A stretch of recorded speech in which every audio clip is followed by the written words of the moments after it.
Micro Jig, maker of the Oh, that was a bad reflection on my editing skills. Micro Jig, maker of the gripper. Work safer, work smarter. This week's video is also sponsored by our friends over at Casper. I want to thank viewer Chris Antonopoulos, who a few months ago on the Woodworking for Mere Mortals Facebook page posted a picture of a sunglasses mirror that he made. I thought it was just so cool I had to make my own. By the way, I've seen these selling online for over $450. I made mine using scrap plywood and a couple of mirrors I picked up for $1 a piece. I printed out this cutting template that I'll attach to this scrap of plywood using spray adhesive. I'll cut out these two holes where the lenses go first.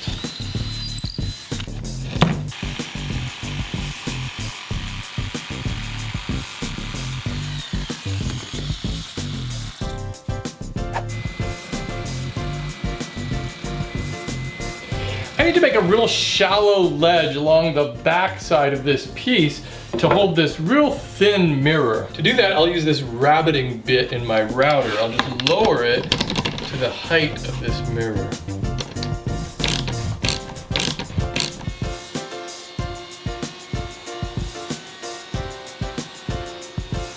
That ledge is just the right size for the mirror to fit. I picked up these mirrors at the dollar store, and I picked up extra ones because I figured I would probably screw up these curved cuts. And sure enough, I had all sorts of troubles.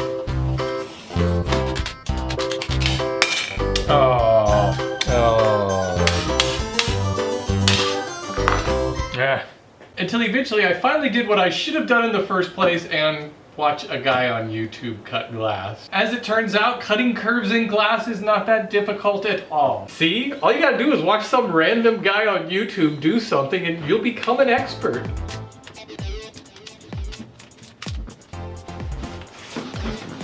Whoa. One of my mistakes on my first attempt was trying to cut from the back side. It really works best to cut from the front. I'm gonna line up my sunglasses and use a dry erase marker to trace it. I need to cut outside of that line about this far because this is gonna drop down on that ledge. First I'm gonna cut off this excess, just freehand. And then you just bend it and it'll break. This is just a regular glass cutter, and the trick is to just apply steady pressure all the way around and only make one score.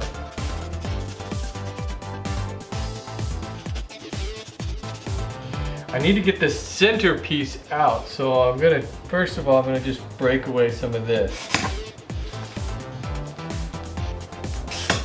As long as I have my hands on both sides, it breaks pretty easily. Look at that.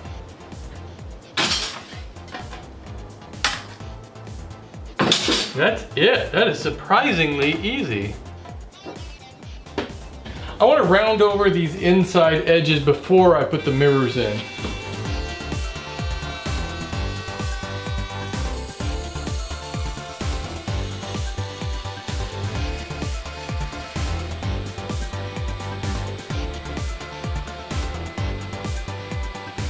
I've really been going back and forth in my head as to the best way to assemble this. I know that this thin glass is just gonna break if I don't mount it to a backer board. So my first thought was to assemble everything, glue it all together, and then cut out both this piece and the backer board shape at the same time. But there's a couple of problems with that. First, it'd be kind of difficult to paint with the glass in place. And secondly, and more importantly, I really don't want to do a lot of cutting and routing while the glass is in there, because all of that vibration is just more reason for the glass to crack. So what I've decided to do instead is completely finish this piece by rounding over all of the edges and then make the backer board smaller so it fits inside, and hopefully it really won't be that noticeable when it's against the wall.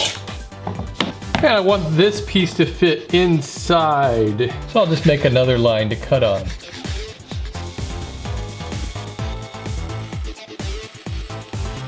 Now I can round over the outside edges.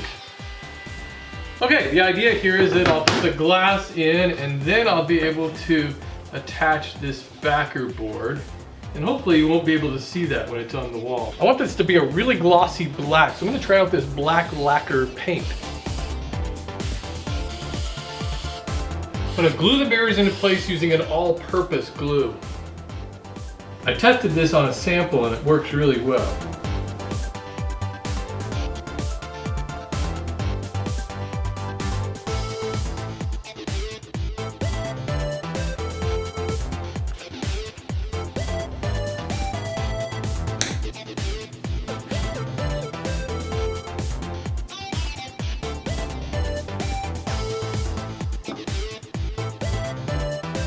I cut these little things out of thin wood and spray painted them silver.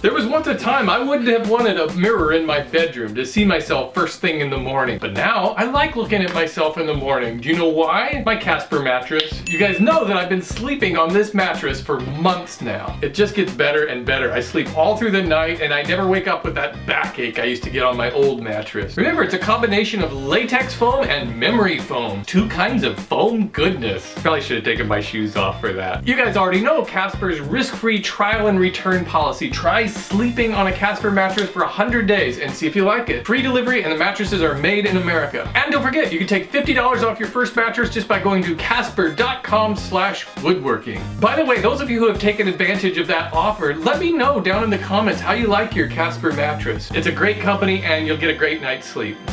Thank you for joining me this week on Woodworking for Mere Mortals. If you'd like to make your own mirror, check below for a free printable template you can download. It's a little kitschy, huh? That's why I like it. If you like this kind of funky project, you might also like the Trendy Bendy photo stand. Here's an easy project. It's a great way to use up some scrap wood in your shop and practice some bent lamination. These make great gift projects and I have a feeling they would sell really well at a craft fair. Don't forget, I post new woodworking videos every Friday on this channel and I'd love to have you subscribe. And I'd like to see what you're making. Head over to formeremortals.net where you can post pictures of your own projects. Thanks for watching, everybody.